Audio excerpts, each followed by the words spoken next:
আসসালামু আলাইকুম সুপ্রিয় দর্শক, আশা করি আপনারা সকলে অনেক ভালো আছেন। তো বরাবরের মতো আমি আপনাদের মাঝে আবারও নতুন একটি দর্শনীয় স্থান নিয়ে আসলাম। এই যে আপনারা দেখতে পাচ্ছেন, এটি কিন্তু ঝাউগাছ, ফেনী জেলা থেকে একটু সামনে স্টার লাইন পাম্পের সাথে হচ্ছে আপনার এই রাস্তাটি।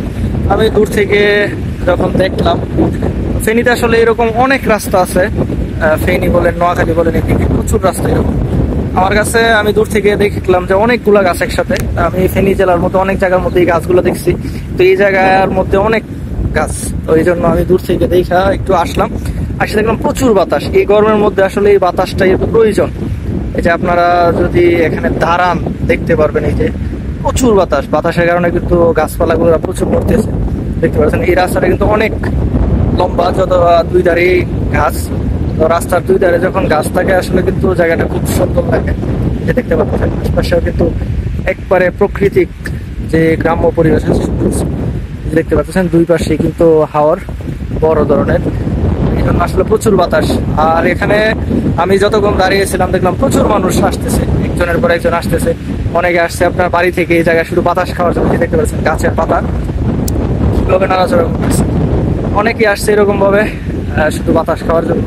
আসলে এই জায়গাটাতে আসার পরে মনটা একবারে শান্ত হয়ে গেছে। প্রচুর বাতাস, গরমের সময় যদি এরকম বাতাস পাওয়া যায় সেটা খুব ভালো লাগে। দেখতে পাচ্ছেন অনেকেই কিন্তু এখানে আসছে, এখন নাই, কিছুক্ষণ আগে অনেক লোক ছিল। রাস্তাটা আরেকটা বিশেষত্ব হচ্ছে যে নতুন রাস্তা তো, আর তারপরে অনেক দূর থেকে অনেক সুন্দর দেখা যায়। অনেকটুক জায়গা জুড়ে ঘাস, আর রাস্তার দুই ধারে যখন আপনার গাছ থাকে তখন কিন্তু এমনিতেই জায়গাটা খুব সুন্দর লাগে। আর যদি সচক্ষে দেখেন তাহলে তো আর বলাই লাগে না। তারপর যখন বাতাস, আর তো বুঝতেই পারতেছেন খুব ভালো লাগে। এই রোদের মধ্যে কিন্তু এরকম বাতাস এসির মধ্যেও হয় না। এসির মধ্যে হয়তো বা ঠান্ডা, আর এই জায়গায় প্রাকৃতিক বাতাস আর এসির মধ্যে বাতাস কিন্তু প্রচুর তফাৎ। আপনারা যারা ফেনীতে যদি কেউ আমার ভিডিওটা দেখে থাকেন, তো চেষ্টা করবেন এদিকে আসার জন্য। ফেনী জেলা বা নোয়াখালী জেলার মধ্যে প্রচুর গাছ আছে এরকম, এগুলোকে ঝাউ গাছ বলা হয়।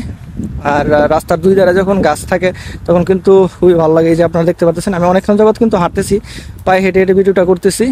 অনেক দূর পর্যন্ত এরকম গাছ। তা আমাদের অঞ্চলে এরকম গাছ আমি আগে পরে কখনো দেখি নাই। তা যখনই আমি ফেনীতে আসলাম, ফেনীতে এসে দেখলাম অনেক জায়গার মধ্যে এই গাছগুলা। তো কিছু কিছু জায়গার মধ্যে এক ধারে গাছ আছে, আর অন্য জায়গার মধ্যে দেখলাম দুই ধারে গাছ। তবে আমি যত জায়গাটাতে দেখলাম এই গাছগুলো আছে, এরকম লম্বা রাস্তার মধ্যে বা এতটুকু জায়গা জুড়ে এতগুলা গাছ একসাথে লাগানো আমি দেখি নাই। এই যে আপনারা দেখতে পাচ্ছেন গাছগুলোর দূরত্বটাও কিন্তু একেবারে অল্প অল্প, সাথে সাথে লাগানোই প্রায় এইরকমভাবে গাছগুলা দেওয়া আছে আর কি।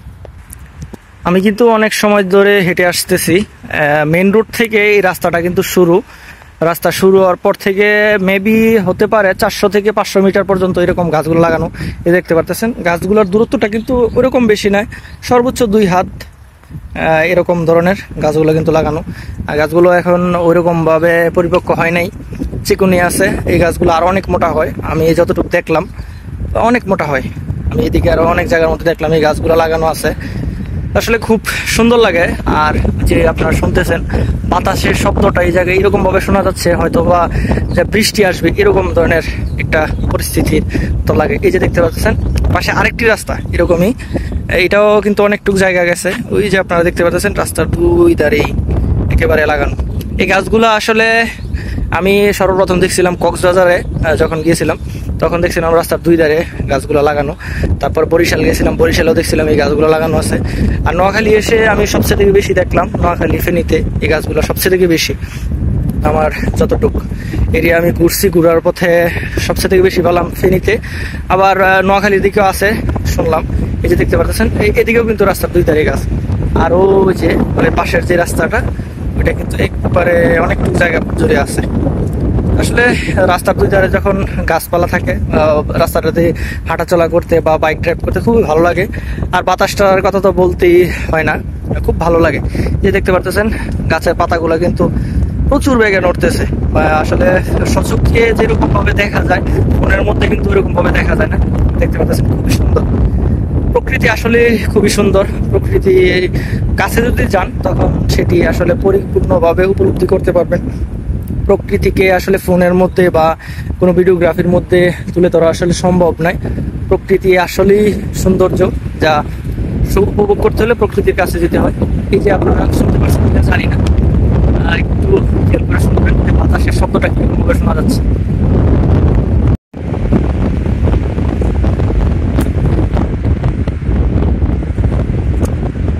বাতাসের শব্দটা একেবারে ঝড়ের মতো শোনা যায়, আপনারা শুনতে পেয়েছেন। তারপরেও খুব ভালো লাগছে আমার কাছে। আমি দূর থেকে হাইওয়ে যখন যাচ্ছিলাম তখন রাস্তাটা অনেক দূর থেকে দেখা যায়, অনেক জায়গা জুড়ে গাছ লাগানো আছে। তখন আমি বাইকটা এদিকে ঘুরালাম, ঘুরে দেখলাম যে অনেকটুকু জায়গা জুড়ে গাছটা আছে। আমি অনেকটুকু বাইকে এসে তারপরে ভিডিওটা স্টার্ট করেছি। বাইকটা রেখে তারপরে হেঁটে আসতে হচ্ছে। বাইকে থেকে তো আসলে ওইরকম ভাবে ভিডিও করা সম্ভব না। দেখতে পারতেছেন একেবারে প্রকৃতি খুব সুন্দর একটা নিদর্শন। যা আপনারা যারা ফেনীতে আছেন তারা যদি সময় পান তখন এদিকে এসে ঘুরে দেখতে পারেন। দেখতে পারতেছেন অনেক গাছ, এখানে মনে হয় কয়েক হাজার গাছ আছে। আমি যতটুকু জায়গা ঘুরে আসলাম মেবি 500 মিটারের উপরে আছে জায়গাটা। তারপরে ওই যে ওই পাশেও গাছ, ওইগুলো প্রচুর গাছ। আমি হচ্ছে আপনাদেরকে বললাম যে আমি আগে সর্বপ্রথম কক্সবাজারে দেখছিলাম গাছ, তারপরে এইদিকে দেখা হলো। তো এই ছিল মোটামুটি আজকের ভিডিওগুলো যদি ভালো লাগে থাকে অবশ্যই লাইক কমেন্ট শেয়ার করে সাবস্ক্রাইব করে আমার পাশে থাকবেন। ধন্যবাদ সবাই।